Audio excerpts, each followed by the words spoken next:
Hey everyone, this is Navin from Beyond Human Photography. Today we're going to have a chat with Josh Pavic from Pest Proofing Solutions to have a bit of an understanding of how pests impact our pets at home. So let's hear from Josh. Morning Navin, how are you? Good morning, Josh. I'm good, thank you. How are you? I'm good. Yeah, so just basically have a couple of questions today talking about pests and how they might impact our pets at home, and what are some considerations we might have to think of when we encounter such pests. Probably the most common one we get inquiries about would be fleas. It's most common in Brisbane, Queensland, especially with the environment and the weather we have. They're very prevalent. Yeah. Once an infestation occurs on the pet or on the property, it's kind of very hard to get control of because they spread very quickly. Every 4 to 6 weeks, the life cycle is just multiplying. So unless something is put in place quite quickly to get that under control, the pest population is just increasing, multiplying dramatically week after week. So we get the first inquiries from the clients asking questions about their pets and the pests and what can be done. So generally speaking, it can be done while the pets are still on site, but it does limit the way that we can do the treatment, and it involves having to work around the pets. So most recommended advice is the pets get taken off the site whilst we conduct an assessment and a treatment, and it's generally just a blanket spray treatment of the grounds of the property, especially the shaded areas and the dirt areas where the fleas like to congregate. Also then involves integrated treatment of the pets as well to make sure there's no further infestation on the pets themselves. It does sometimes require multiple treatments to break the life cycle of those pests, because if there is eggs on the site as well, a lot of the time the pesticides we use don't always target and kill the eggs. So we come back a couple of weeks time or 4 weeks time when that next life cycle's emerging and do a further treatment, and that's when we completely break that life cycle and eradicate the pests. Okay, so when you say treatment, how long are we talking about? Like, how long do our pets have to be away from home for the treatment to happen? Generally a couple of hours, because the assessment would take us 15 minutes to half an hour to actually assess the severity of the problem and come up with a treatment plan. And then treatment plan would be, about an hour to conduct the treatment, and then allowing an hour or so for ventilation and dry time. So generally a couple of hours, 2 to 3 hours is sufficient time for us to conduct the treatment, ventilation and dry time, and then the pets are more than welcome to come back on site, and kids and everything else as well, and everything's dry and safe. So what happens if it rains, say, a couple of hours after the treatment? Will that affect the efficacy of the treatment? For the longevity of the treatment, yes, but in short term, no. So the chemical does work quite quickly, in the sense that any living fleas there at the time would be killed quite instantly, and then ongoing, anything that jumped onto those treated surfaces very soon after would be controlled very quickly. But long term, yes, because that pesticide that would have been sprayed on the surfaces of the grass and the soil and stuff like that would break down quite quickly in significant weather. And then what about dogs that go out in the yard and start digging things up and digging up the yard and the soil? And will that have an impact on these dogs? No, because the way that the chemical works and the way that it sets on the surface, it dries almost like crystals on the surface. So once it's dry, it's very low toxicity and very low residual contact in a sense. So for an animal of that size to be coming in contact with that amount of particles of the chemical, going to have no effect on our pets whatsoever. So with regards to this treatment, is it specific for fleas, or does it kind of cover most of other? No, it's a very broad spectrum chemical. So most of the chemicals we use, they target all crawling insects. So basically anything, most chemicals that we spray on a surface like grass and soil, they'll control most things that are crawling around in it, like fleas, mites, caterpillars, crickets, all sorts of things. But we generally warrant our services only for a select handful of pests, because that's what we're targeting to treat.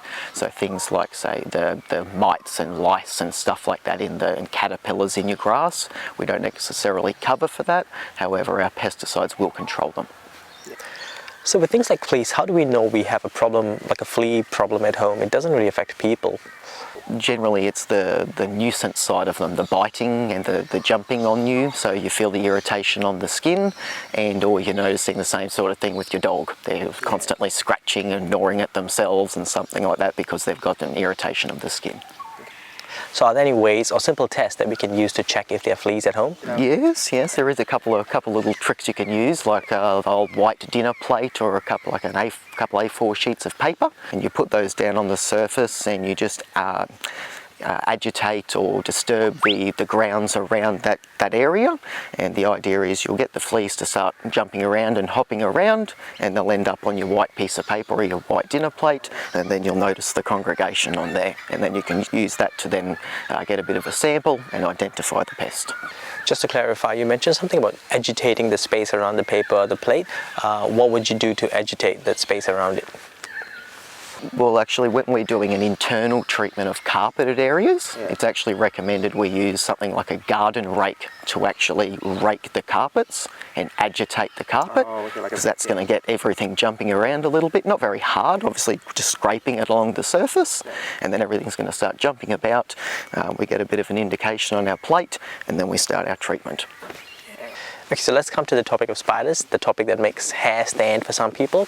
I've got two spiders I want to talk about, mainly the redback spider and the wolf spider, and basically what problems they pose for our pets and what are some solutions we have for them. Well, generally speaking, because our pets are so furry, it is a lot harder for spiders to come in contact with a biting zone for a pet. So the most common area where a pet can probably get bitten by a spider would be on their paws, because that's the bit of exposed skin, or on their nose or around their lips. Very rarely have I had cases of spiders such as redbacks or wolf spiders actually biting pets, but it is possible. The most common kind of things that we kind of put in place to alleviate those risks is like preventative pest treatments, like residual sprays, similar to what we spoke about with the fleas, because as the spiders are then running over those treated surfaces, they're picking up those residual pesticide crystals on their feet, and then when they're creating their webs or they're running back into their harbourage area and grooming themselves, they're then ingesting that pesticide and they're becoming under control and they're slowly dying off. So reducing the risk or the number of pests on site then significantly reduces the risk of them coming into contact with your pets. Okay, so that I think brings us to a fine line between pests and native species, because sometimes some of these pests that we encounter at home are kind of classified as native species. So when does a native species become a pest problem? Well, most people call up when they've got a problem as such, when they're noticing a significant amount of the pests underneath their living spaces or their living areas, for instance, like their furniture or the outdoor table setting, and or someone's been bitten or had a bit of a run-in with the pest. And in a sense, it is a little bit unfortunate that some of those pests are declared native species, and unfortunately we can't really control or target which species we're going to control with the secondary poisoning, being that it's a very broad spectrum chemical laid down across the surface. Any pests or any insect that passes over that surface is potentially coming into contact with that pesticide and then going to die off. So unfortunately we can't say we're going to treat for one species of spider and not another, because being a very broad spectrum, it is going to affect all spiders that come in contact with it. So as you say, it is a bit of a fine line as to when we conduct a treatment, how we conduct a treatment, and to what severity we conduct a treatment. We can generally tailor the treatment to the affected areas and or the concerning areas, like underneath the furnishings and the living areas and inside the home. Realistically, for treating spiders, there's no need to go blanket spraying your whole property and the grounds of the property. We would just target the areas of concern. Okay, so how about a native wildlife like birds then?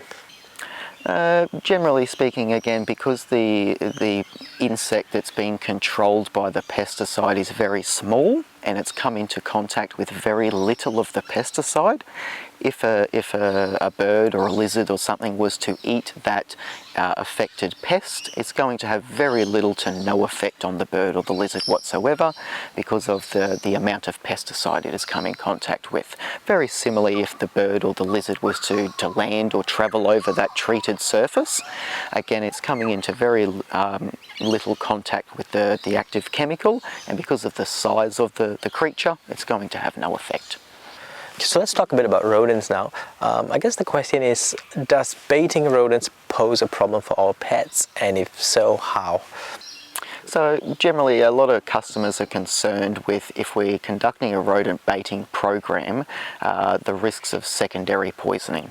So for instance, if we baited several rodents on the site and one did die out in a garden area and the dog were to come in contact with it and maybe pick it up and bring it back to show you, that's going to have no effect on the dog whatsoever because it hasn't consumed the rodent with the bait inside it. Let's say for instance the dog was to consume that baited rodent. It may become a little bit sick in a sense, but the amount of bait that the dog has consumed is going to be minimal. And again, because of the size of the dog and the amount of bait it has consumed, it's going to have very little to no effect.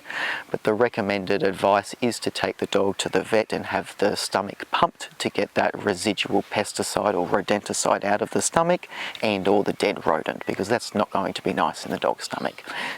So when we talk about baiting rodents, how long does it usually take for the bait to come into effect, or for the rodents to actually, I guess, feed on the bait? Is it usually a couple of hours, or does it take a few days? Yes, generally speaking, rodents aren't very inquisitive of new things and or kind of baits in their area. So we say it can take 3 days for a week for the rodents to actually become intrigued enough to actually feed on those baits and then become under control. And quite often what happens is when they start feeding on the bait, they become very thirsty and they'll then go and seek water. And majority of the time they don't have a water source on a residential property, so they'll go elsewhere to the local creek or a river or something like that where their water source is. And then the bait will take effect very quickly in their stomach and they generally won't make it back to the property. So majority of the time the rodents aren't actually dying on the property, so it's not so much of a concern with the secondary type poisoning, but that risk is always there. Oh, okay. So you're saying that the bait gets activated upon the consumption of water? Correct. Most baits that we use work that way, the wax blocks, and that's the most common bait that we use. There is other options like tracking powders and the old snap traps and glue boards, but they're very rarely used these days because they're not considered humane options, especially with the glue traps that we used to commonly use a decade plus ago. They're not very available at all for us anymore to be used. Oh, that's interesting. Okay, so we're almost at the end of our discussion over here, Josh, but I guess one question I have is there one system that does pretty much everything, or how does it work if someone was looking to pest-proof their home? I wouldn't say there's one system that solves all problems. It's a case of integrated pest control.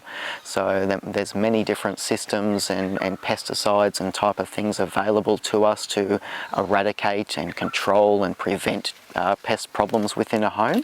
So what we normally suggest is having us early on for a visit into your property after you move in to actually assess these type of problems and situations for you, and then come up with an integrated pest solution for you, and then you can take it upon yourself which options you want to put in place or slowly integrate those options over the years, and it's going to significantly then improve the longevity of our treatments and the overall pest problems within your home.